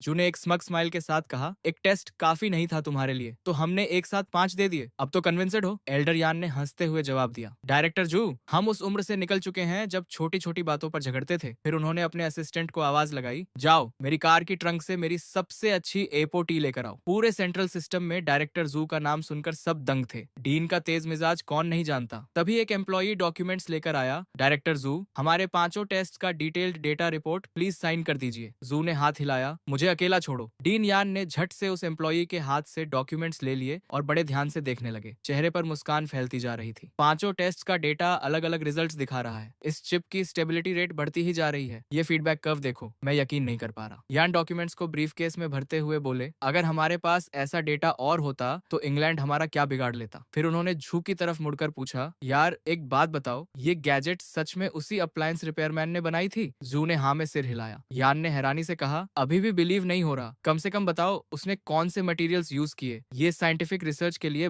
बहुत वैल्यूएबल होगा। जू बोले। ठीक है, उस बॉस को कॉल करता हूँ, सब चुप रहो। जू ने नंबर डायल किया। हेलो बॉस, मैं चैन किंग्स का अंकल हूँ, उस दिन रिपेयर के लिए आया था, याद है? दूसरी तरफ से आवाज आई। अरे तुम हो? ठीक हो गए? कॉल किस लिए? पैसे मांगने? जू ने जल्दी से कहा। नहीं नहीं, गुड न्यूज देने के लिए। जो फोटोग्राफी मशीन का मॉड्यूल रिपेयर किया था वो परफेक्टली काम कर रहा है। बॉस ने फ्लैट टोन में कहा। तो कोई नई बात बताओ, मुझे पता था। जो ने पूछा। वो आपने क्या यूज किया था उसमें? बॉस ने बेफिक्री से जवाब दिया। एक ऑर्गेनमा जार का लिड था, उसे पाउडर में पीसकर वेल्डिंग में यूज किया। एक्चुअली सोचा था एक एनिमल शेप्ड बिस्कुट टिन का लिड लूंगा, तुमसे कुछ 100 युआन ही लिए। दोस्त का भाव समझो। ये सुनकर कमरे में मौजूद सब लोग बिल्कुल स्पीचलेस हो गए। एक ऑर्गेनमा जार के लिड से फोटोग्राफिक टेक्नोलॉजी मास्टर हो जाती है। हॉट सॉस बेचने वाले ब्रांड की टेक्नोलॉजी इतनी एडवांस्ड है। यान हंसते हंसते बोले। Channel boss, photography machine repair करने के तरीके तो कमाल के हैं तुम्हारे। पहली बार लगा कि फोटोग्राफी मशीन इतनी लो एंड चीज है, किसी भी लिड से काम चला लेते हो। तभी बॉस की आवाज आई। बहुत बिजी हूँ, नेबर आंट लियू का इंडक्शन कुकटॉप फिक्स करना है, उन्हें खाना बनाना है, बस अब और कोई प्रॉब्लम नहीं। और कॉल कट गई। पूरी लैबोरेटरी में डेथली साइलेंस छा गई। किसी ने पूछा, बॉस ने आखिर में क्या कहा? जू ने मुश्किल से जवाब दिया। कहा कि नेबर मिसेज लियू को खाना बनाना है, इसलिए इंडक्शन कुकटॉप रिपेयर करने जाना है। खाना बनाने के लिए? जू ने खाली आंखों से दोहराया और अगले ही पल वो स्टिफ होकर मुंह के बल गिर गए। सब चिल्लाए, एम्बुलेंस बुलाओ। कोई 10 मिनट बाद वो हॉस्पिटल रूम में थे। डॉक्टर ने बाहर आकर बताया, कोई सीरियस बात नहीं, बस सडन इमोशनल आउटबर्स्ट की वजह से ब्लड प्रेशर स्पाइक हो गया। इनकी उम्र में स्ट्रॉन्ग इमोशंस से बचना चाहिए। ये सुनकर जू का दिल जो अभी अभी डूब रहा था थोड़ा शांत हुआ। स्ट्रॉन्ग इमोशंस और ऑर्गेनमा जार के लिड से रिपेयर हुई फोटोग्राफी मशीन से ज्यादा पावरफुल इमोशन क्या होगा? ये तो सारी साइंटिफिक थ्योरीज को उलट देने वाली बात थी। बाकी सब रिसर्चर्स जू के पास आ गए। डायरेक्टर जू, उस बॉस से दोबारा कॉन्टेक्ट करवाइए। हमें जानना है कि फोटोग्राफी मशीन रिपेयर करने वाले लिड की होगनमा ब्रांड कौन सी है। ये चाइना के लिए बहुत जरूरी है, आप अकेले मत रखिए इसे। जो ने हाथ उठाया। घबराओ मत, क्रेडिट कहीं नहीं जाएगा। बस उस बॉस का मिजाज बहुत कड़क है, हमारी स्टेटस उसकी नजर में कुछ नहीं। सही मौका देखकर उसे देश की सेवा के लिए कन्विंस करूंगा। सबने समझदारी से सिर हिलाया। उधर दोपहर की सुस्त धूप में मैं सुबह का काम निपटाकर आराम कर रहा था, हाथ सिर के पीछे रखे कुर्सी पर हिलते हुए सोच रहा था कि आज खाने में क्या होगा। तभी बाहर से एक जानी पहचानी आवाज आई। Little Chen. अरे लिटिल चेन, खाया नहीं अभी तक? देखो इंडक्शन हॉब फिक्स हो गया। कितनी जल्दी। ग्रैंडमा ने ब्रेस्ड पोर्क बनाया है, आओ चखो, मैंने मुस्कुराते हुए कहा। शुक्रिया ग्रैंडमा। सच कहूँ तो 800 मसालों वाला रेस्टोरेंट का खाना भी उस होममेड खाने के सामने कुछ नहीं जो सिर्फ नमक और डार्क सोय सॉस से बने, कहीं ज्यादा स्वादिष्ट होता है। ग्रैंडमा बोली, शुक्रिया तो मुझे करना चाहिए, तुम रिपेयर के पैसे भी नहीं लेते। आज तुम्हारे बिना ग्रैंडमा खाना भी नहीं बना पाती। तुम तो ऑफिशियल कस्टमर सर्विस से भी बेहतर हो। इधर ये बातें हो रही थी, उधर सेंट्रल सिस्टम के मेन ऑफिस में 2 आदमी खड़े थे जिनके सिर इतने झुके थे कि लगभग जमीन छू रहे थे। उनके सामने डेस्क पर बैठे मैनेजमेंट की पीठ बिल्कुल सीधी थी और सामने रखा था वो बग जो मैंने रिपेयर किया था, एक military grade bug, alpha rated security, जिसकी कोर टेक्नोलॉजी को कई रिसर्च इंस्टीट्यूट्स ने मिलकर फाइनलाइज किया था और एक छोटी सी रिपेयर शॉप के मालिक ने उसे हैक कर लिया था। कितना वक्त लगा उसे? 5 मिनट नहीं, 6 मिनट। एक मिलिट्री ग्रेड स्पाई डिवाइस बिना किसी टूल के हैक किया, तुम मुझे बेवकूफ समझते हो? मैनेजमेंट की आवाज में गुस्सा साफ था। एक ऑफिसर ने जवाब दिया, सर ये सच है, हम म्यूजिक प्लेयर बोलकर गए थे, उसने लेते ही top secret reboot sequence type किया, वो सिस्टम भी एक्टिवेट कर दिया जिस पर हम काफी वक्त से अटैक कर रहे थे और कभी सक्सेस नहीं मिली। ऐसे लगा जैसे वो शुरू से जानता था कि ये क्या है। एक अप्लायंस रिपेयरमैन ने बिना किसी टूल के सिर्फ उंगली से टैप करके सब कर दिया। एग्जैक्टली साइंस फिक्शन मूवी जैसा था। पूरे ऑफिस में एक भारी खामोशी छा गई। मैनेजमेंट ने कुर्सी पर टेक लगाई, आंखें बंद की, सांसें स्टेडी थी लेकिन दिमाग तेजी से चल रहा था। उस शॉप में कुछ स्पेशल था? नहीं सर, बिल्कुल ऑर्डिनरी रिपेयर शॉप थी। तेल के दाग, हर तरफ स्पेयर पार्ट्स, बेहद मेसी। हमने कई बार इंस्पेक्ट किया, कोई सीक्रेट कंपार्टमेंट नहीं, कोई हाईटेक इक्विपमेंट नहीं। मैनेजमेंट ने गहरी सांस ली, चेहरे पर डिसअपॉइंटमेंट था। जो इंसान इतनी आसानी से इसे डिसाइफर कर सके वो एक मेसी रिपेयर शॉप में बैठा हो, ये बात अपने आप में बहुत स्ट्रेंज है। या तो ये जू का हिडन एसेट है। फिर उन्होंने खुद ही आइडिया खारिज किया, नहीं, अगर जू का एसेट होता तो जू कभी बताता नहीं। तभी ऑफिस का दरवाजा जोर से खुला। डायरेक्टर सोने, जल्दी देखिए, जो झूठ नहीं बोल रहा था, 1% एक्यूरेसी सच है। मैनेजमेंट ने डॉक्यूमेंट लिया, नजर डाली और तुरंत माथे पर बल पड़ गए। ये रिपोर्ट डीन यान ने 7वीं रिसर्च इंस्टीट्यूट से भेजी है। डायरेक्टर सोने, इस रिपोर्ट के साथ हम दुनिया को चाइना की ऑप्टिकल टेक्नोलॉजी में ब्रेक थ्रू अनाउंस कर सकते हैं। और डीन यान तुम्हारे साथ नहीं आए? डीन यान हॉस्पिटल में है। हॉस्पिटल में? क्या हुआ? बीमार नहीं है, बस रिपोर्ट देखकर इतने एक्साइटेड हो गए कि बेहोश हो गए। डॉक्टर ने कहा। एक्साइटमेंट स्पाइक से ब्लड प्रेशर बढ़ गया। सोने बिल्कुल स्पीचलेस रह गए। लगता था वो दिन आ ही गया था जब चाइना वेस्टर्न ब्लॉकेट तोड़ने वाला था। तभी डेस्क पर फोन बजा। हेलो जनरल जियो। हाँ मैं जानता हूँ। नहीं, बिल्कुल नहीं जनरल जियो, मैं जानता हूँ तुम सब यूआईओ को फंसाना चाहते हो, लेकिन जो तुम मांग रहे हो वो रेगुलेशंस के खिलाफ है। नहीं, एब्सोल्युटली नहीं। फोन उठाते ही सोने ने एक के बाद एक रिफ्यूजल्स दे दिए। चेहरा हर पल और सख्त होता जा रहा था। जाओ, मैं हेल्प नहीं करना नहीं चाहता, बात यह है कि कर नहीं सकता। सीईओ एक परफेक्ट स्ट्रेटेजिस्ट है। मिलिट्री मैन्यूअर्स में यूआईएओ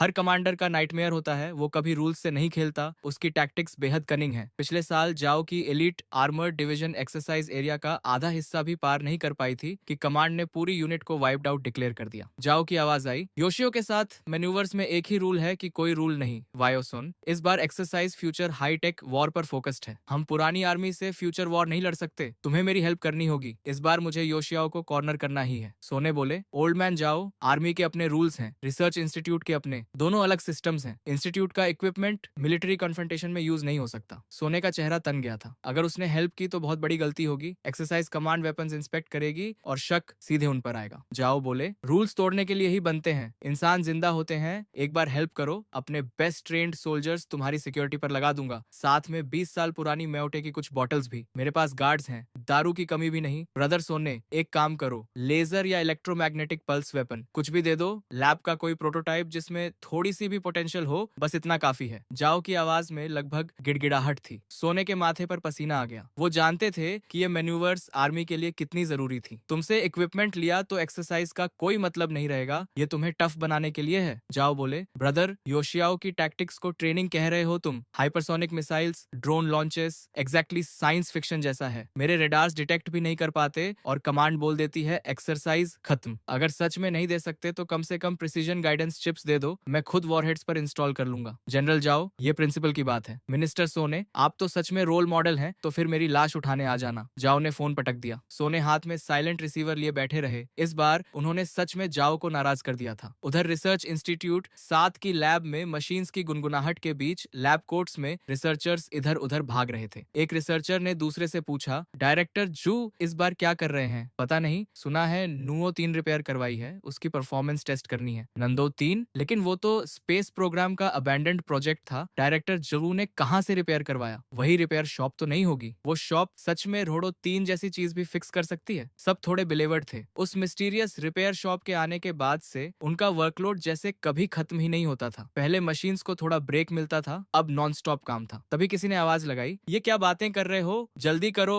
डायरेक्टर जू बस आने ही वाले हैं। बात खत्म भी नहीं हुई थी कि जू प्रोटेक्टिव क्लोथिंग पहने एक स्मॉल ब्रीफकेस लिए अंदर आ गए। प्रेपरेशंस कैसी हैं सर? सब रेडी है। अच्छा, नंदो 3 सैटेलाइट नेविगेशन सिस्टम के high precision atomic clock synchronization chip का टेस्ट ऑफिशियली शुरू होता है। नंदो 3 चिप रेडी करो, टारगेट लॉक करो, सिमुलेटेड इंटरफेरेंस सिग्नल लॉन्च करो, इंटेंसिटी लेवल 5। लेवल 5 अनाउंस करते वक्त एक स्लाइट हेजिटेशन आई क्योंकि लेवल 5 इंटरफेरेंस लगभग वर्स्ट कॉम्बैट कंडीशंस का सिमुलेशन था। ऐसे एनवायरनमेंट में कोई भी state of the art navigation system completely blind हो जाता। शुरू करो। जू देव के कमांड पर ड्रोन मूव करने लगा। प्रोजेक्शन स्क्रीन पर ड्रोन के सारे पैरामीटर्स दिख रहे थे। अगले ही पल एनवायरनमेंट ड्रास्टिकली बदल गया। डेटा स्पाइक होने लगा। कॉम्प्लेक्स इंटरफेरेंस सिग्नल्स ने ड्रोन को कंप्लीटली घेर लिया और जो डिवाइस अभी परफेक्टली स्टेबल थी वो वबल करने लगी। Alert, drone trajectory deviation. जोदेव का चेहरा देखा, डिसअपॉइंटमेंट साफ था। फेलियर, जैसा मुझे डर था। दुनिया सबके साथ फेयर है। शेन योंजो का लिथोग्राफी मशीन रिपेयर करना पहले से ही इनक्रेडिबल था। नांदू सैटेलाइट नेविगेशन सिस्टम उनकी एक्सपर्टीज से बाहर था। लेकिन जैसे ही जोदेव ने निराशी में सिर झुकाया, कमरे में सडनली एक्सक्लेमेशंस गूंज उठे। उन्होंने झट से सिर उठाया और देखा कि होलोग्राफिक स्क्रीन पर एक तीसरा डेटा सेट आ गया था, चिप के खुद के एल्गोरिदम से। उस एल्गोरिदम ने ड्रोन के डेटा को ओवरराइट करके अपना सुपर इम्पोज कर दिया और देखते ही देखते लार्ज स्क्रीन का डेटा स्टेबलाइज हो गया, बिल्कुल स्टिल, और ड्रोन स्काई में सेफली सर्कल करने लगा। ये क्या था? हमारे सैटेलाइट्स में ऐसा कुछ होता है, लेकिन नांडू सैटेलाइट में नहीं था, लेकिन चेन बॉस के पास था। जू के चेहरे पर एक्सट्रीमली स्मग स्माइल आ गई। मैंने अंदर एल्गोरिदम थोड़ा ट्यूक किया था, लेकिन मुझे खुद नहीं पता था कि मेरी रैंडम सी मॉडिफिकेशन से ड्रोन लेवल 5 इंटरफेरेंस में भी सर्वाइव कर लेगा। किसी ने आवाज में वंडर के साथ कहा, इस बंदे को इंस्टीट्यूट में ले आए तो क्या ही बात हो, लेकिन आखिर ये बॉस है कौन? क्या वो सच में कुछ भी फिक्स कर सकता है? भीड़ में क्यूरियोसिटी बढ़ गई। एयरलाइनर मॉड्यूल फॉल्टी था, फिक्स कर दिया। नांडू चिप नंबर 3 फिक्स कर दिया, और हर बार जो उसके हाथ से निकलता है वो पहले से बेहतर होकर निकलता है। ये सुनकर सीन फ्रीज हो गया। सब स्टंट थे। ये डेटा सिर्फ नंदो नंबर 3 की सक्सेस नहीं था, ये यूक्सिया की साइंटिफिक रिसर्च हिस्ट्री में एक अनप्रेसिडेंटेड ब्रेक थ्रू था। इधर जू फोन डायल कर रहे थे। हेलो चेन बॉस, मैं हूँ। रिया चिप नंबर 3 के बारे में, वो जो आपकी शॉप में ऑलमोस्ट डेड हो गई थी। बॉस की आवाज आई, तो कॉल किस लिए? पैसे मांगने? नहीं, गुड न्यूज देने के लिए। आपने जो चिप रिपेयर की वो अब 100th ऑफ अ मिलीमीटर तक स्टेबल है। ट्रूली रिमार्केबल रिजल्ट है। बॉस ने फ्लैट टोन में कहा। ठीक है, और कुछ? जू एक्साइटेडली बात करते रहे, लेकिन दूसरी तरफ से कोई एंथुजियाज्म नहीं था। सरप्राइज नहीं है बॉस इस डेटा से? सरप्राइज क्यों हूँ? मुझे चार्लेटन समझते हो? मेरे प्रिंसिपल्स हैं, तुमसे कुछ 100 युआन लिए हैं। क्या लगता है बेकार लिए? बॉस, वो बात नहीं है। बीप, कॉल कट गई। जू थोड़ा लॉस्ट फील कर रहे थे। लगा जैसे वो खुद ही ट्रैप में फंस गए। एक रिसर्चर ने पूछा, मिस्टर डायरेक्टर ठीक है? हाँ, ये चिप इंस्टॉल करो, मुझे एरोस्पेस डिपार्टमेंट जाना है। रिया नंबर 3 एरोस्पेस डिपार्टमेंट से ही आई थी। उन्होंने कहा था कि ये रिपेयर नहीं होगी और लक ट्राई करने के लिए जो को दे दी थी। उधर शहर के दूसरी तरफ एक military vehicle aerospace systems department की तरफ स्पीड से जा रही थी। बैक सीट में जियो का चेहरा बिल्कुल ठंडरस था। उस स्टबन म्यूल ने हेल्प नहीं की। ठीक है, एरोस्पेस सिस्टम्स डिपार्टमेंट में जेंकीवेन से डायरेक्टली मिलता हूँ, कम से कम यहाँ उड़ने वालों का ख्याल रखा जाता है। इस सोच के साथ जाओ के दिल में उम्मीद जागी। एरोस्पेस सिस्टम्स डिपार्टमेंट के अंदर फिगर्स इधर उधर भाग रहे थे। इंडिस्क्राइबेबल केओस था। जेंकीवेन का ऑफिस किसी ऑफिस जैसा बिल्कुल नहीं लग रहा था। वॉर टाइम कमांड पोस्ट जैसा था।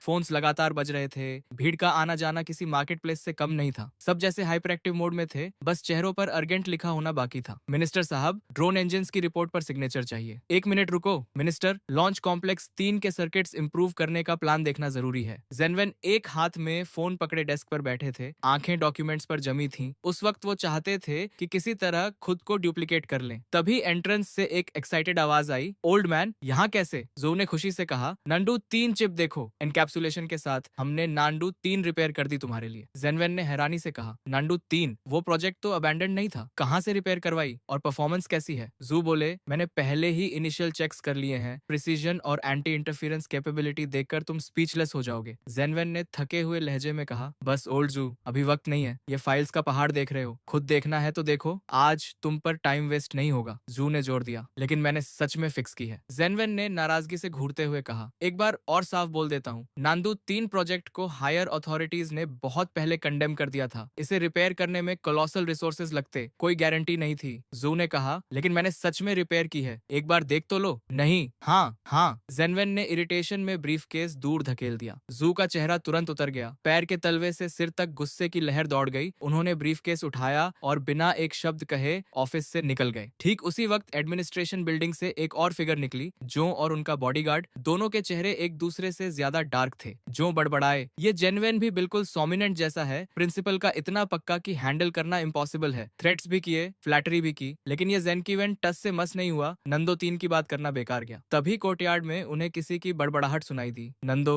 वो एम्बिशियस प्रोजेक्ट जो कुछ समय पहले अबैंडन हो गया था, वो कटिंग एज प्रोजेक्ट? जाओ ने सिर घुमाया और नजर जू से मिली, जिनका चेहरा किसी एंग्री गोस्ट से भी ज्यादा सलन था। गुड मॉर्निंग सर, अभी नांदू 3 की बात कर रहे थे? ये सुनकर जू ने सिर उठाया और फ्रीज हो गए। भगवान, शोल्डर पर स्टार्स देखकर ही समझ आ गया। जनरल, हाँ नांदू 3, हमारे 7वीं इंजीनियरिंग इंस्टीट्यूट ने नांदू 3 चिप रिपेयर कर दी है। लेकिन वो बेवकूफ जेनकीवेन कुछ समझता ही नहीं, बोलता रहा कि नंदो 3 कॉन्टिफेक्टर है। जो ने क्विकली जियो को ग्रीट किया और अपना स्मॉल बॉक्स प्रेजेंट किया। जियो ने कहा, नंदो 3, मुझे लगता था ये प्रोजेक्ट अबैंडन हो चुका था। जो बोले, वो पहले था, हमारे रिसर्च इंस्टीट्यूट ने प्रॉब्लम ओवरकम कर ली है, चिप टेक्नोलॉजी अपग्रेड हो गई है। अब इसकी प्रिसीजन इतनी है कि मक्खी को टारगेट कर सके। Anti interference capability super human level की है, आसमान गिर जाए तो भी काम करती रहेगी। और सबसे इंपॉर्टेंट, इसका खुद का इंडिपेंडेंट कंप्यूटिंग एल्गोरिदम है। फाइनली एक रिसेप्टिव ऑडियंस मिला था। जू पैशनेट प्रेजेंटेशन मोड में आ गए। जाओ अमेजमेंट से सुन रहे थे, सच में इतनी पावरफुल है। वो जनरल थे, ट्रूप्स लीड करना जानते थे, लेकिन scientific research data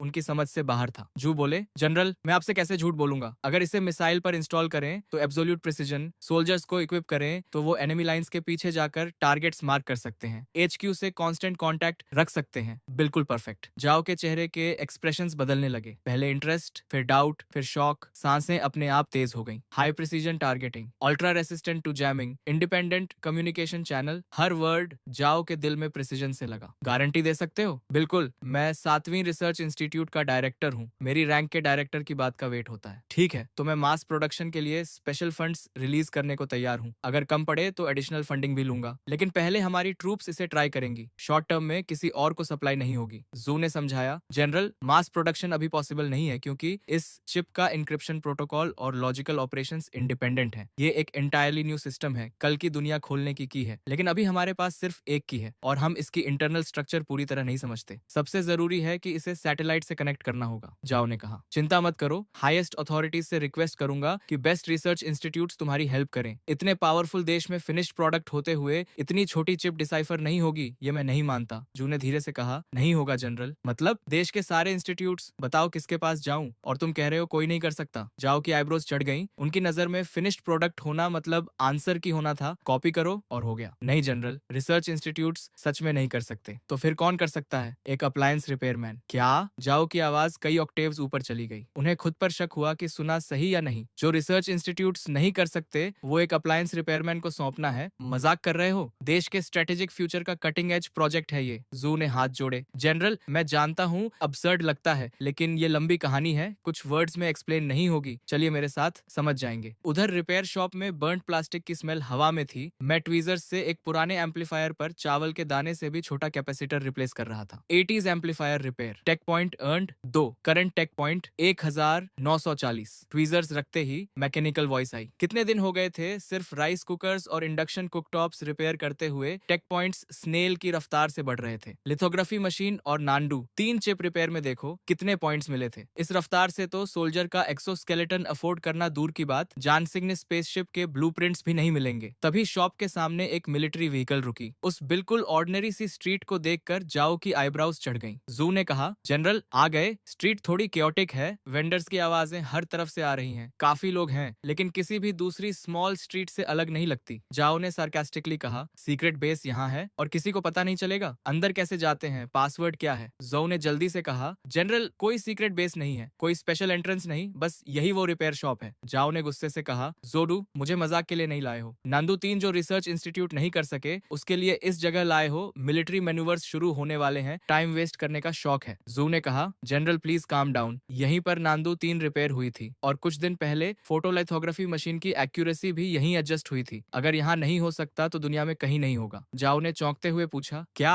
photolithography machines भी रिपेयर करते हैं यहाँ? वो जू को इंटेंटली देखने लगे। आखिर 7वीं रिसर्च इंस्टीट्यूट का डायरेक्टर है, इस कैलिबर का आदमी मुझे फंसाने के लिए झूठ नहीं बोलेगा। ठीक है, चलते हैं अंदर, लेकिन अगर वैसा नहीं निकला जैसा बताया है तो चाहे दुनिया के किंग हो, उड़ा दूंगा। जाओ ने कपड़े ठीक किए और रिपेयर शॉप की तरफ बढ़े। जू ने राहत की सांस ली। Detection of repairable objects. Type 3 tactical flashlight, internal circuit short circuit, individual tactical goggles, falcon thermal imaging layer peeled off, damaged hummingbird micro communicator signal receiver module. जैसे ही वो अंदर आए, मैंने जाओ के साथ वाले बंदे पर तुरंत रिपेयरेबल चीजें स्पॉट कर ली। ये सब मिलिट्री इक्विपमेंट था और जो ग्रुप लीड कर रहा था वो क्लियरली कोई बड़ा आदमी था, आर्मी का बड़ा ऑफिसर। जू ने कहा, बॉस काफी टाइम हो गया। मैंने पॉलिटनेस से कहा, सर काफी टाइम हुआ, कैसे हैं? कस्टमर इज किंग, पॉलिट तो रहना पड़ेगा। जू बोले, बिल्कुल ठीक है, चिप भी ठीक है, जो भी रिपेयर करते हो चेन बॉस परफेक्टली काम करता है। वापस जाकर पूरी बैटरी ऑफ टेस्ट की, परफॉर्मेंस ओरिजिनल से भी बेटर निकली। मैंने फ्लैट टोन में कहा, कोई नई बात बताओ। जाओ ने साइडवेज नजर से देखा। उन्हें कम से कम 40 से 50 साल के किसी एक्सपर्ट की उम्मीद थी, लेकिन ये तो मुश्किल से 20 साल का लड़का था। प्रिसीजन इंस्ट्रूमेंट्स की उम्मीद थी, लेकिन रस्ट और बर्न प्लास्टिक की स्मेल के अलावा कुछ नहीं था। Young, smooth talking, nonchalant, arrogant, और ये एक्सपर्ट माना जाए। जाओ मन ही मन बोले, ये तो बुरा मजाक है। मैंने कहा, जनरल अभी शुरू भी नहीं हुए और तुम्हारे साथ जो चीफ और एडीडी कैंप हैं, उनकी बेल्ट पर टैक्टिकल फ्लैशलाइट का सर्किट बोर्ड प्रॉब्लम में है। गॉगल्स की थर्मल इमेजिंग कोटिंग पूरी तरह पीलिंग ऑफ हो रही है, रात को अंधे के बराबर है, और माइक्रो कम्युनिकेटर का सिग्नल मॉड्यूल भी फ्राइड है। ये मुंह पर एक्सप्लोड नहीं होगा, इसकी चिंता नहीं है। मेरी आवाज लाउड नहीं थी, लेकिन सबके कानों तक पहुंची, खासकर जाओ के एडीडी कैंप के। उसने इनक्रेजुलसली पूछा, ये कैसे पॉसिबल है? जाओ के एडीडी कैंप ने रिपोर्ट किया, जनरल फ्लैशलाइट कुछ दिन पहले ट्रेनिंग में एक्सीडेंटली डैमेज हुई थी। गॉगल्स और कम्युनिकेटर ब्रेकडाउन हो गए थे। आज रिप्लेस करने का प्लान था, लेकिन राउट सडनली बदल गया। जाओ भड़क गए। इतना इंपॉर्टेंट इक्विपमेंट तोड़ रखा है, मिशन पर हो या पार्क में घूम रहे हो, रिपोर्ट किए बिना रिप्लेस नहीं होता। बैटलफील्ड पर तो वॉकिंग टारगेट बन जाते। जाओ पहले से गुस्से में थे और अब एट डे कैंप पर उंगली उठाकर बरस रहे थे, लेकिन तभी जो का बॉडी फ्रीज हो गया। वो अंदर आते वक्त एक वर्ड नहीं बोले थे, तो इस लड़के को ये सब कैसे पता चला? तुम्हें कैसे पता? तब कहीं जाकर जाओ को रियलाइज हुआ, उनकी आंखें मुझ पर जम गईं। सालों की कॉम्बैट ट्रेनिंग से उस बूढ़े सोल्जर में एक आइस एरा आ गई थी, जो अचानक अनलैश हो गई। जो डर के मारे उछल पड़े। उन्हें लगा जाओ के ऑर्डर पर एट डे कैंप मुझे बाहर खींचकर पीट देगा। मैंने बिना घबराए कहा, ऑनेस्ट लोग बॉडीगार्ड लेकर नहीं चलते। वैसे आर्मी में रैंक से मुझे कोई फर्क नहीं पड़ता, लेकिन ये मेरी जगह है। मेरे टेरिटरी पर ड्रैगन को भी झुकना पड़ता है और टाइगर को भी लेटना पड़ता है। पसंद नहीं तो दरवाजा खुला है। जू की आंखें फट गईं। चेन बॉस इतना डायरेक्ट मत हो, ये जनरल हैं, चाहे तो तुम्हारी शॉप को ब्लास्ट फर्नेस में डाल दें। जाओ भी स्टंट थे। डिसबिलीफ और शॉक दोनों उनकी आंखों में दिखे। सालों में ड्रिल सार्जेंट की कुछ किक्स के बाद किसी ने उनसे इस तरह बात करने की हिम्मत नहीं की थी। जाओ के एट डे कैंप से रहा नहीं गया। उसने मुट्ठी बांधी और मेरी तरफ लपका। रुको, जाओ ने ऑर्डर दिया। एट डे कैंप जहां था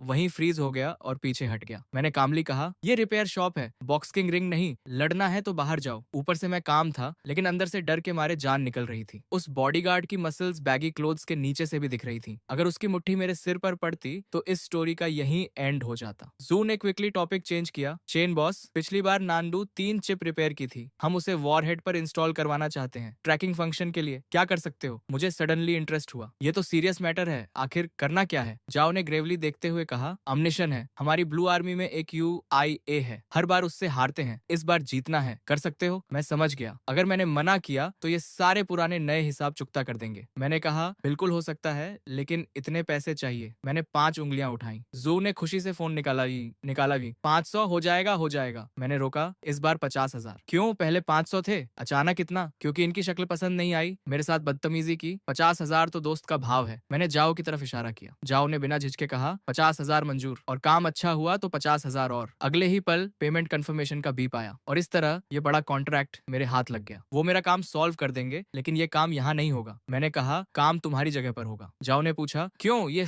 हमारा मेन प्रोजेक्ट साइट है, यहाँ कोई कॉन्फिडेंशियल इन्फॉर्मेशन लीक होने का खतरा नहीं है। मैंने समझाया, कोई ऑफेंस नहीं, लेकिन तुम क्लियरली बड़े आदमी लगते हो। सच में मुझसे नंदो 3 एक सिंगल बुलेट पर माउंट करवाओगे? उसके लिए कम से कम एक सॉलिड शेल चाहिए। वो चीज शहर के बीच में नहीं निकाल सकते। अगर वो कॉन्ट्रैप्शन यहाँ दिखी तो मैं फ्रंट पेज न्यूज बन जाऊंगा। जाओ एक बार फिर स्पीचलेस हो गए, लेकिन इस बार पूरी तरह कन्विंस्ड भी थे। उन्होंने चिप इंस्टॉल करने के बारे में सोचा था, लेकिन ये प्रॉब्लम उनके दिमाग में आई ही नहीं थी। ठीक है, कोई प्रॉब्लम नहीं, तुम दोनों यहीं रुको, मैं अपना सामान लेकर आता हूँ। ये कहकर मैं सीधे पीछे स्टोरेज रूम में चला गया। जू और जाओ दोनों स्टंट खड़े रहे। उन्हें लगा मैं कोई सूटकेस वगैरह लेकर आऊंगा, लेकिन मैं एक घिसा पिटा कैनवस बैग लेकर निकला। जाओ ने हैरानी से कहा, बस यही और इंस्ट्रूमेंट्स? इतने सारे इंस्ट्रूमेंट्स यहाँ हैं, उन्हें क्यों नहीं ले रहे? मैंने डिस्डेनफुल नजर से जाओ को देखा और बोला, मेरा दिमाग ही सबसे बेस्ट इंस्ट्रूमेंट है, और हील घुमाकर दरवाजे से बाहर निकल गया। जो ने धीरे से कहा, खैर टेक्नीशियन तो है, जब तक योशियाओ से जीत दिलाए जो कहे वो गॉस्पल। बाहर आकर मैंने कहा, पैदल आए थे क्या? पूरी कार है बस, प्लेन नहीं है, टैंक नहीं है, लेकिन कम से कम मिलिट्री व्हीकल तो होनी चाहिए। जो ने झट से गार्ड्स को सिग्नल दिया और थोड़ी देर में एक ऑर्डिनरी कार और एक मिलिट्री व्हीकल आ गई। मैंने मन में सोचा, बुरा नहीं, जिंदगी में पहली बार मिलिट्री व्हीकल में बैठने का मौका मिला। चलो। दोनों कार्स तेजी से सड़क पर दौड़ने लगी। मैं बैक सीट पर टेक लगाकर आंखें बंद करके आराम करने लगा। कन्वेंशनल वॉरहेड में चिप ऐड करना, ये काम चेन वेव्स रिपेयर करने से कहीं ज्यादा इंटरेस्टिंग था। कन्वेंशनल वॉरहेड का फ्लाइट पाथ, खासकर टर्मिनल फेज में, कई फैक्टर से इन्फ्लुएंस होता है। Air currents, temperature, humidity, target movement वगैरह। टर्मिनल करेक्शन वो फाइनल फेज होता है जब GIV टारगेट के पास पहुंचने वाली होती है। इंटरनल माइक्रो प्रोपल्सर्स ट्रैक्टरी एडजस्ट करके डिविएशंस करेक्ट करते हैं। कुछ घंटों बाद दोनों कार्स एक हेविली गार्डेड एनकैंपमेंट में स्लोली दाखिल हुई। ऊंची वॉल्स, इलेक्ट्रिक फेंसेस, हर तरफ गार्ड्स, हेविली आर्म्ड सोल्जर्स लगातार पेट्रोल कर रहे थे। अंदर घुसते ही एक टेरिबली ऑस्टियर एटमॉस्फेयर फील हुई। ये डेफिनेटली मिलिट्री कैंप था, कोई शक नहीं। माहौल सच में इंपोजिंग था। जू ने कहा, मिस्टर चेन आ गए। मैं वॉन कैनवस बैग थामे कार से उतरा। बिल्डिंग के अंदर जाते ही मैं कंप्लीटली स्टनड रह गया। रिपेयर शॉप से तो रात दिन का फर्क था। एक ह्यूज हैंगर जैसी structure, open space, precision instruments से भरा हुआ, जिनके नाम भी मुझे नहीं पता थे, सब ऑपरेट हो रहे थे। अलग अलग यूनिफॉर्म्स में स्टाफ मेंबर्स अपने अपने पोस्ट पर बिजी थे और मेरी एंट्री होते ही सबकी नजरें मुझ पर आ गईं। एक ने धीरे से कहा, वो जनरल जो है ना, पीछे वो यंग आदमी कौन है? दूसरे ने जवाब दिया, पता नहीं, कोई इंपॉर्टेंट नहीं लगता, किसी गांव से आया देहाती लग रहा है। तीसरे ने कहा, बकवास बंद करो, जनरल जो के साथ ऑनरडिनरी आदमी नहीं होता। जो ने आवाज लगाई, सब काम रोको, असेंबल करो। थोड़ी देर में दर्जनों मिलिट्री टेक्नीशियंस यूनिफॉर्म्स में लाइन में खड़े थे। जाओ ने कहा, इंट्रोडक्शन करवाता हूँ, ये जुदेंग है, 7वीं रिसर्च इंस्टीट्यूट के डायरेक्टर, और ये शेनवांजो हैं, एक रिपेयर शॉप के ओनर। सबने एक साथ मेरी तरफ देखा। चेहरों पर इनकॉम्प्रिहेंशन साफ था। एक रिपेयर शॉप का ओनर यहाँ क्या कर रहा है? जाओ ने जू से कहा, डायरेक्टर जू, इंट्रोडक्शन आप करवाइए। जू ने ब्रीफकेस से चिप निकाली। डियर कॉलीग्स, आज हम इसी चीज के लिए यहाँ हैं। सबने गर्दनें आगे की। ये क्या है? हाई टेक्नोलॉजी लग रही है। ऑर्डिनरी तो नहीं है, लेकिन काम क्या करती है? जू ने बताया, ये नंदो 3 सैटेलाइट नेविगेशन सिस्टम की चिप है। नंदो 3, वो रिसर्च प्रोजेक्ट तो बंद हो गया था, टेक्नोलॉजी नहीं थी, पैसे नहीं थे, टाइम नहीं था, ये वापस कैसे आई? बेस के सीनियर ऑफिसर ने चिप हाथ में लेकर क्लोजली देखा। सीमलेस मोनोकोक डिजाइन, ऐसी टेक्नोलॉजी पहले कभी नहीं देखी। सर्किट मटेरियल भी अनयूजुअल है, ऑर्डिनरी सिलिकॉन नहीं, कार्बन बेस्ड मटेरियल लग रहा है। प्रिसीजन देखो, कम से कम 3 नैनोमीटर से कम होगी। किस लैब से आई है, पूरा सीरियल नंबर है, और इस लेवल के इंटीग्रेशन के साथ कूलिंग का इंतजाम। जब रन करेगी तो हीट इनॉर्मस होगी। कुछ ही सेकंड्स में पूरी भीड़ चैटरिंग और एक्सक्लेमिंग करने लगी। जाओ ने सीन देखा। ये सब दूसरे रिसर्च इंस्टीट्यूट से पोच किए गए स्पेशलिस्ट थे, और इन सब ने एक नजर में समझ लिया था कि ये चिप कितनी फॉर्मिडेबल थी। जाओ ने पूछा, तो क्या सोचते हो सब? एक सीनियर ने बिटर स्माइल के साथ सिर हिलाया। सॉरी जनरल, हम इसे पूरी तरह समझ नहीं पाए। बस इतना कह सकते हैं कि ये ऑब्जेक्ट एक्सेप्शनल है, और जिस इंस्टीट्यूट ने बनाई वो भी उतनी ही एक्सेप्शनल होगी। बाकियों ने भी सिर हिलाया। चेहरों पर कंफ्यूजन और गहरा होता जा रहा था। जाओ का चेहरा डार्क हो गया। उन्हें लगता था यहाँ के लोग टॉप नॉच हैं, लेकिन इतनी छोटी चिप इनकी समझ से पूरी तरह बाहर थी। जाओ ने गहरी सांस लेकर मेरी तरफ मुड़कर कहा, मिस्टर चेन, इन्हें ब्रीफ इंट्रोडक्शन दे सकते हो? मैं तभी से डिस्क्रीटली इक्विपमेंट और सराउंडिंग्स ऑब्जर्व कर रहा था। रिपेयर शॉप से कंपेयर करें तो रात दिन का फर्क था, लेकिन इतना सोफिस्टिकेटेड सेटअप इन इनकॉम्पिटेंट्स के हाथ में, ये सच में रिडिकुलस था। मैंने एक छोटी कॉन्टेम्प्टस लाफ दी, आगे बढ़कर चिप उठाई और बोला, मुझे लगा था तुम नोटिस नहीं करोगे, लेकिन इतने क्लूलेस हो गए ये नहीं सोचा था। सबके माथे पर बल पड़ गए। एक ने कहा, यह है कौन? बच्चा है, यहाँ जो आता है कम से कम डॉक्टरेट होती है, ये तो यूनिवर्सिटी फिनिश भी नहीं किया लगता। क्या एरोगेंट टोन है, खुद ही घुट जाएगा। मैंने बिना परवाह किए कहा, इसे रिया नंबर 3 कहते हैं, ये तो जानते हो। इसकी सेंट्रल कंप्यूटिंग यूनिट 114 न्यूक्लियॉन्स की सीक्वेंस यूज करती है। तुम नहीं समझोगे, ये नॉर्मल है। किसी ने पूछा, 114 न्यूक्लियॉन्स की सीक्वेंस ये क्या होती है? हम जानना चाहते हैं कि इस लेवल के इंटीग्रेशन के साथ ऑपरेशन के दौरान हीट डिसिपेशन कैसे मैनेज होती है। मैंने डिटैच्ड एयर के साथ चिप दिखाते हुए कहा, वो मैंने ऑलरेडी मॉडिफाई कर दिया है। टिंगसन परमाबाइट और thermally super conducting material use किया है। रियल वर्ल्ड कंडीशंस में स्टेबल डेली ऑपरेशन के लिए परफेक्टली अडेप्ट हो जाती है। चिप पर ये माइक्रो परफोरेशंस देख रहे हो, ये मिनिएचर थर्मो इलेक्ट्रिक जनरेशन के इंटेक पोर्ट्स हैं। कैलकुलेशन से जो थर्मल एनर्जी प्रोड्यूस होती है वो इलेक्ट्रिकल एनर्जी में कन्वर्ट हो जाती है, यानी सिस्टम पूरी तरह सेल्फ सफिशिएंट है। लेकिन वहां मौजूद कोई भी काम नहीं था।